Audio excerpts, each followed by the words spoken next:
في إطار حرص الدولة علشان تشجع الكثير من المصريين إن يكون عنده قطعة أرض يبني فيها بيته، لكل محبي المنازل قطع أراضي هيتم طرحها قريب جدا في 20 مدينة مصرية. والفترة القادمة بتتجه الدولة لتنمية المدن الجديدة، وإنها تساعد الكثير من الشباب للحصول على قطعة أرض ينشئ عليها بيت أو أي مشروع خاص بيه. هنتكلم النهاردة عن الخبر الأهم اللي بتطرحه وزارة الإسكان المصرية. خبر جميل جدا بيفرح كل اللي بيحب الأراضي وبيحب يبني منزل خاص بيه، بعيدا عن شقق الإسكان الاجتماعي أو شقق الإسكان المميز أو نظام التقسيط. تفاصيل الخبر بالكامل، الخبر الحصري واللي لسه نازل النهارده، بتعلن وزارة الإسكان إنها بتطرح أراضي جديدة، أراضي سكنية فقط لجميع الأفراد والمواطنين المصريين، وده هيكون في 20 مدينة مصرية. مساحات الأراضي اللي بتتراوح ما بين 200 متر وحتى 1000 متر مربع. هيئة المجتمعات العمرانية بتشجع الجميع في الاستثمار في الأراضي اللي هيتم طرحها. قطع أراضي سكنية كبيرة جدا بتصلح للمنازل أو إقامة مصانع أو أي شيء، تتراوح من 209 متر وحتى 1000 متر في 20 محافظة، وهتكون القطع الأراضي دي جاهزة للتسليم الفوري، وده بحسب تصريح مسؤول من هيئة المجتمعات العمرانية والمسؤولين فيها. نظام الاستحواذ على الأراضي هيتم بنظام القرعة العلنية، يعني التقديم هيكون متاح للجميع، ولكن الطرح هيتم بنظام القرعة العلنية. وكمان هيتم فتح باب الحجز للتقديم على الأراضي، واللي هيكون في يوم 15 في شهر أغسطس المقبل، وبيشمل أراضي بمستويات متنوعة ما بين أراضي متوسطة وأراضي في أماكن مميزة، والأراضي الدرجة الثالثة اللي هي أكثر تميز. بترد وزارة الإسكان إنها بتلبي طلبات المتزايدة حول اقتناء الأراضي ودعم خطط التنمية العمرانية في المدن والمحافظات الجديدة، وده لزيادة الرواج التجاري والاستثماري في مجال العقارات في مصر بعد زيادة الأسعار الكبير في أسعار الشقق السكنية بشكل مبالغ فيه. وبتطمن وزارة الإسكان والمجتمعات العمرانية إن أسعار الأراضي سوف تشهد زيادة طفيفة فقط، يعني زيادة صغيرة مقارنة بآخر طرح تم في نوفمبر الماضي، ولكنها في نفس الوقت مش بتعرفنا كم نسبة الزيادة حتى الآن. وبتبشر وزارة الإسكان إن هيتم تخصيص تقريبا 5% من إجمالي القطع لصالح ذو الهمم أو اللي عندهم إعاقات جسدية أو غير ذلك. بالنسبة للماضي كانت طرحت في آخر قرعة نحو 8521 قطعة أرض، واللي كان من بينها 3678 قطعة ضمن محور الأراضي متوسطة التميز، واللي كان بلغ سعر المتر فيها حوالي 3500 جنيه. بالنسبة للطرح الجديد كان 96 قطعة أرض ضمن محور الأراضي الأكثر تميز،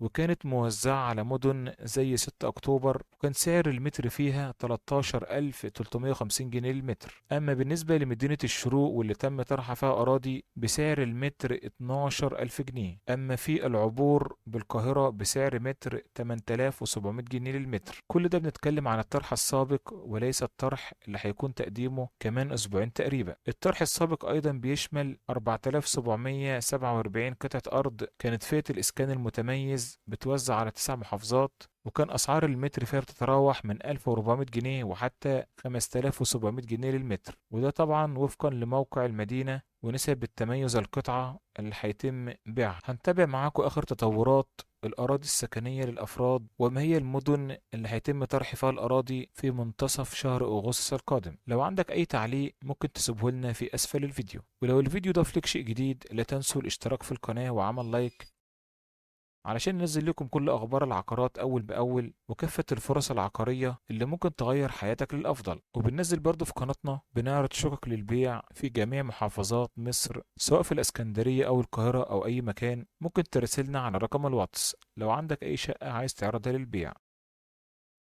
في إطار حرص الدولة علشان تشجع الكثير من المصريين إن يكون عنده قطعة أرض يبني فيها بيته، لكل محبي المنازل قطع أراضي هيتم طرحها قريب جدا في 20 مدينة مصرية. والفترة القادمة بتتجه الدولة لتنمية المدن الجديدة، وإنها تساعد الكثير من الشباب للحصول على قطعة أرض ينشئ عليها بيت أو أي مشروع خاص بيه. هنتكلم النهاردة عن الخبر الأهم اللي بتطرحه وزارة الإسكان المصرية. خبر جميل جدا بيفرح كل اللي بيحب الأراضي وبيحب يبني منزل خاص خاص بيه بعيدا عن شقق الإسكان الاجتماعي أو شقق الإسكان المميز أو نظام التقسيط. تفاصيل الخبر بالكامل. الخبر الحصري واللي لسه نازل النهارده، بتعلن وزارة الإسكان إنها بتطرح أراضي جديدة، أراضي سكنية فقط لجميع الأفراد والمواطنين المصريين، وده هيكون في 20 مدينة مصرية. مساحات الأراضي اللي بتتراوح ما بين 200 متر وحتى 1000 متر مربع. هيئة المجتمعات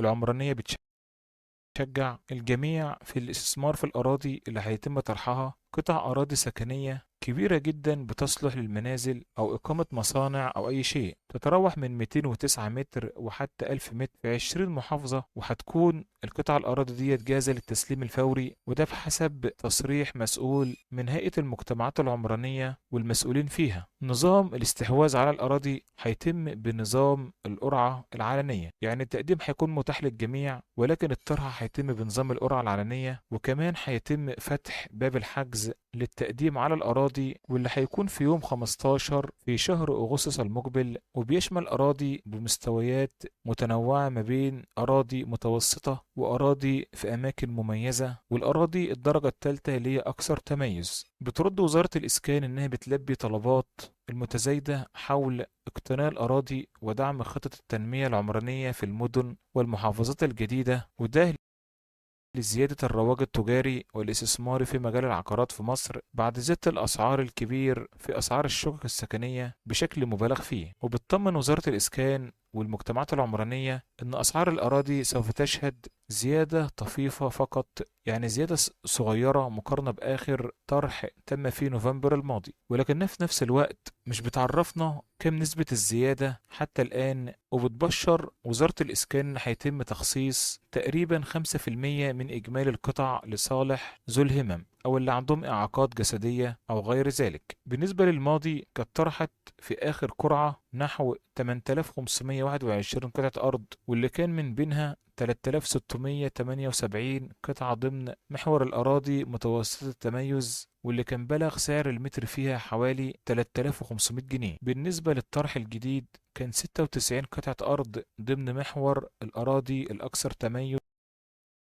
وكانت موزعة على مدن زي 6 أكتوبر، وكان سعر المتر فيها 13350 جنيه للمتر. أما بالنسبة لمدينة الشروق واللي تم طرح فيها أراضي بسعر المتر 12000 جنيه. أما في العبور بالقاهرة بسعر متر 8700 جنيه للمتر. كل ده بنتكلم عن الطرح السابق وليس الطرح اللي هيكون تقديمه كمان أسبوعين تقريبا. الطرح السابق أيضا بيشمل 4747 قطعة أرض كانت فئة الإسكان المتميز بتوزع على 9 محافظات، وكان أسعار المتر فيها بتتراوح من 1400 جنيه وحتى 5700 جنيه للمتر، وده طبعا وفقا لموقع المدينة ونسب التميز القطعة اللي هيتم بيعها. هنتابع معاكم آخر تطورات الأراضي السكنية للأفراد، وما هي المدن اللي هيتم طرح فيها الأراضي في منتصف شهر أغسطس القادم. لو عندك أي تعليق ممكن تسيبه لنا في أسفل الفيديو، ولو الفيديو ضاف لك شيء جديد لا تنسوا الاشتراك في القناة وعمل لايك علشان ننزل لكم كل أخبار العقارات أول بأول وكافة الفرص العقارية اللي ممكن تغير